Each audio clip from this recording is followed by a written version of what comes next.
যারা ওলামাদের বিরুদ্ধে লিখুক না কেন, যারাই মাদ্রাসা মসজিদের বিরুদ্ধে বলুক না কেন, আমাদের কিন্তু ময়দানে থাকতে হবে। পরিষ্কার বলি, যদি ময়দান ছেড়ে দেই, পরিষ্কার বলি, যদি প্রতি বিপ্লব হয়ে যায়, তাহলে বাংলাদেশ আর মুসলমানদের রাষ্ট্র থাকবে না।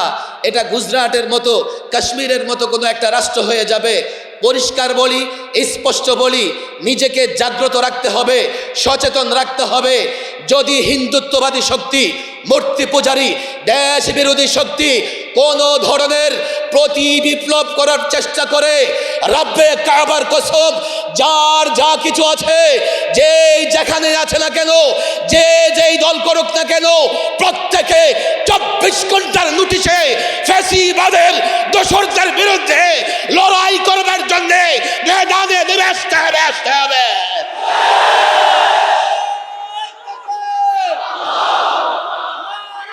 আমি যা দেখতে পাচ্ছি, আমাদের ওলামা একরাম, ছাত্র সমাজ সিরাত মুখস্থ করে, তাদের জন্যে সিরাতের 2-4টা লাইন শোনা খুব বেশি জরুরি নয়। তবে একটা স্বপ্ন বলতে যে স্বপ্ন আমরা জেগে থেকে দেখি, যে স্বপ্ন আল্লামা মুফতি আমিন রহমাহুল্লাহ নিজে দেখতেন, আমাদের দেখাতেন। আল্লামা মুফতি আমিন রহমাহুল্লাহ ছাত্রদের উপরে বড় ভরসা রাখতেন, ছাত্রদেরকে খুব বিশ্বাস করতেন। এই জন্যই আজকে সেই ঐতিহাসিক শব্দ, ছাত্ররা কোনোদিন বিক্রি হবে না।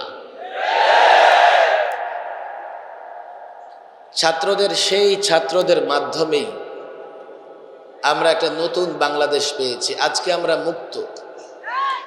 একটা সময় মনে হতো এই বুকে পাথর চাপা দিয়ে কতদিন থাকবো, 40টা মামলা মোকাবেলা করে কতদিন চলতে পারবো।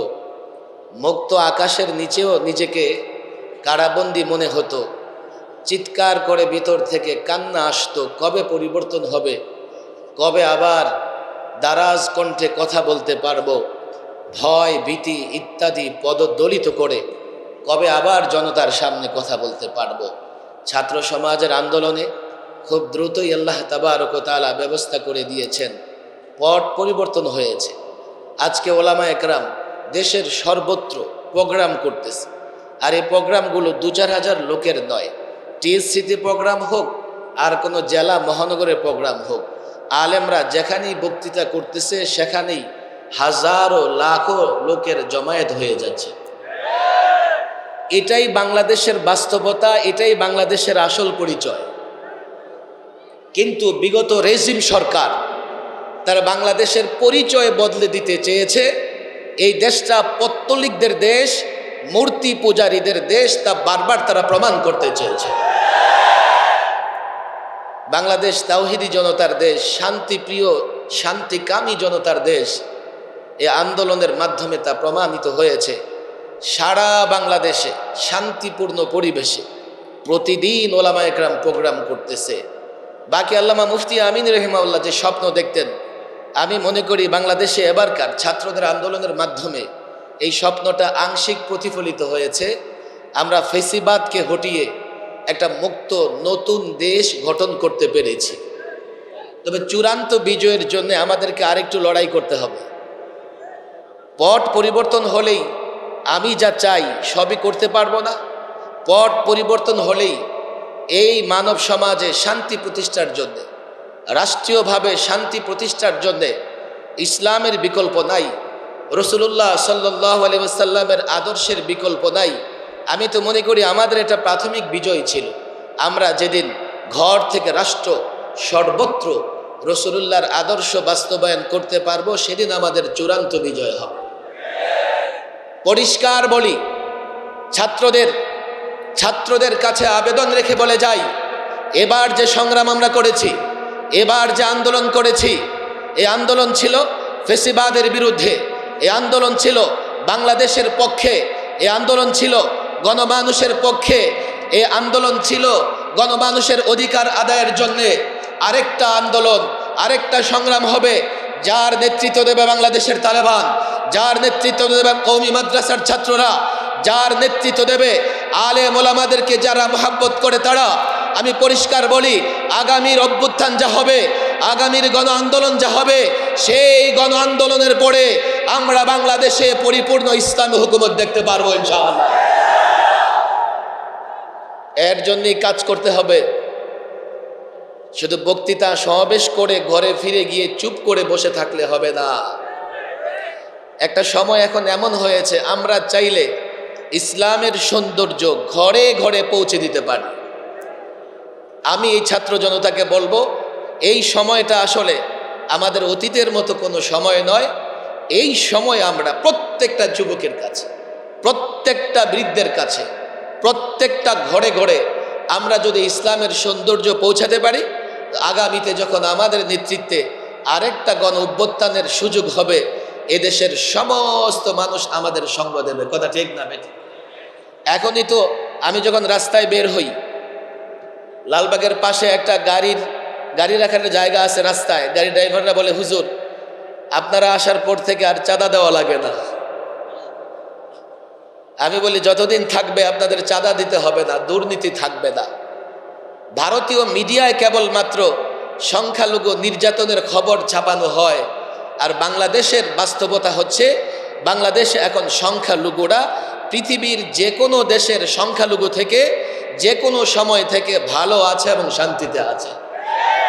তবে তারা একটা চেষ্টা করতেছে, কিভাবে এই দেশে সংখ্যালঘুদের উপর নির্যাতন হচ্ছে এই বলে দেশের পরিস্থিতি আবারও তারা ঘোলাটে করতে চায়।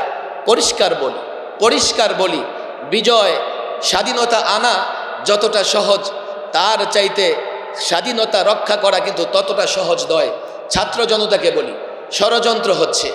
ছাত্র জনতাকে বলি, নানা দিক থেকে আমাদেরকে ছোট করবার জন্যে, আলেম ওলামাকে ছোট করবার জন্যে প্রপাগান্ডা চলতেছে। যাই চলুক না কেন, আমরা আমাদের অবস্থান ক্লিয়ার রাখবো।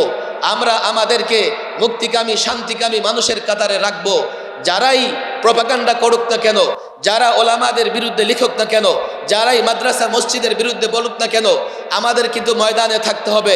পরিষ্কার বলি, যদি ময়দান ছেড়ে দেই, পরিষ্কার বলি, যদি প্রতি বিপ্লব হয়ে যায়, তাহলে বাংলাদেশ আর মুসলমানদের রাষ্ট্র থাকবে না। এটা গুজরাটের মতো, কাশ্মীরের মতো কোনো একটা রাষ্ট্র হয়ে যাবে। পরিষ্কার বলি, স্পষ্ট বলি, নিজেকে জাগ্রত রাখতে হবে, সচেতন রাখতে হবে। যদি হিন্দুত্ববাদী শক্তি, মূর্তি পূজারী, দেশ বিরোধী শক্তি কোন ধরনের প্রতি বিপ্লব করার চেষ্টা করে, রব্বে কাবার কসম, যার যা কিছু আছে, যে যেখানে আছে না কেন, যে যেই দল করুক না কেন, প্রত্যেকে 24 ঘন্টার নোটিশে ফ্যাসিবাদের দোসরদের বিরুদ্ধে লড়াই করবার জন্য ময়দানে নেমে আসতে হবে।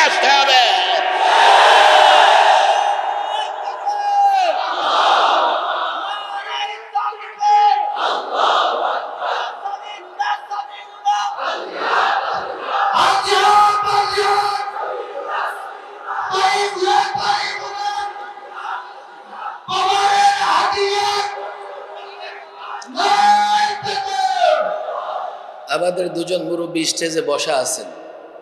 একজন আমাদের মুরব্বী, বাংলাদেশের মুরব্বী হযরত মাওলানা আব্দুল হামিদ পীর সাহেব মধুপুর।